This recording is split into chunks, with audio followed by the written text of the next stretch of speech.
Swiggy, Zomato, ಝೆಪ್ಟೋ, Blinkit, Amazon ಮತ್ತು ಫ್ಲಿಪ್ಕಾರ್ಟ್ ಸೇರಿದಂತೆ ಪ್ರಮುಖ ಇ-ಕಾಮರ್ಸ್ ಮತ್ತು ಫುಡ್ ಡೆಲಿವರಿ ಪ್ಲಾಟ್ಫಾರ್ಮ್ಗಳೊಂದಿಗೆ ಸಂಬಂಧ ಹೊಂದಿರುವ ಗೀಗ್ ಹಾಗೂ ಡೆಲಿವರಿ ಏಜೆಂಟ್ಗಳು ಡಿಸೆಂಬರ್ 25 ಮತ್ತು ಡಿಸೆಂಬರ್ 31, 2025ರಂದು ಅಖಿಲ ಭಾರತ ಮುಷ್ಕರವನ್ನು ಘೋಷಿಸಿದ್ದಾರೆ.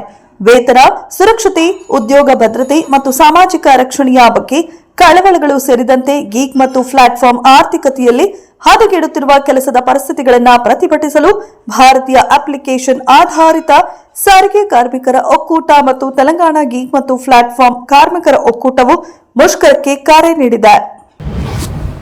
ದೇಶವು ಜನಸಂಖ್ಯೆಯಲ್ಲಿ ಪಾಕಿಸ್ತಾನವಾಗಿ ಬದಲಾಗದಂತೆ ನೋಡಿಕೊಳ್ಳಬೇಕು. ಇದಕ್ಕಾಗಿ ಹಿಂದೂಗಳು ಕನಿಷ್ಠ 3 ರಿಂದ 4 ಮಕ್ಕಳನ್ನು ಹೊಂದಬೇಕು.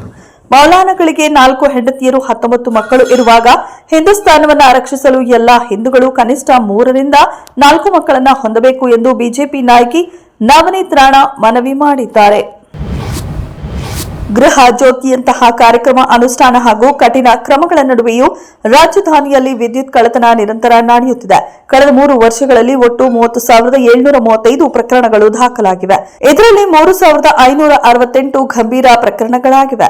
ಬೆಂಗಳೂರು ನಗರ ಜಿಲ್ಲೆಯಲ್ಲಿ ಕಳೆದ 3 ವರ್ಷಗಳಲ್ಲಿ 2023 ಹಾಗೂ 24ರಿಂದ 2025 ಹಾಗೂ 26 3,568 ಗಂಭೀರ ಹಾಗೂ 27,167 ಗಂಭೀರವಲ್ಲದ ಪ್ರಕರಣ ಸೇರಿ ಒಟ್ಟು 30,735 ವಿದ್ಯುತ್ ಕಳವು ಪ್ರಕರಣಗಳನ್ನು ಬೆಸ್ಕಾಂ ಜಾಗೃತ ದಳ ಪತ್ತೆ ಮಾಡಿದೆ.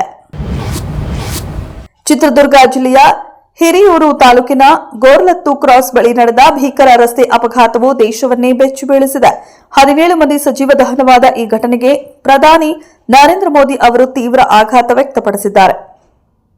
ಸಂಕಷ್ಟದ ಸಮಯದಲ್ಲಿ ಮೃತರ ಕುಟುಂಬಗಳ ಜೊತೆ ನಿಲ್ಲುವ ಭರವಸೆ ನೀಡಿರುವ ಅವರು ಪ್ರಧಾನಮಂತ್ರಿಗಳ ರಾಷ್ಟ್ರೀಯ ಪರಿಹಾರ ನಿಧಿಯಿಂದ ಆರ್ಥಿಕ ನೆರವನ್ನ ಘೋಷಿಸಿದ್ದಾರೆ.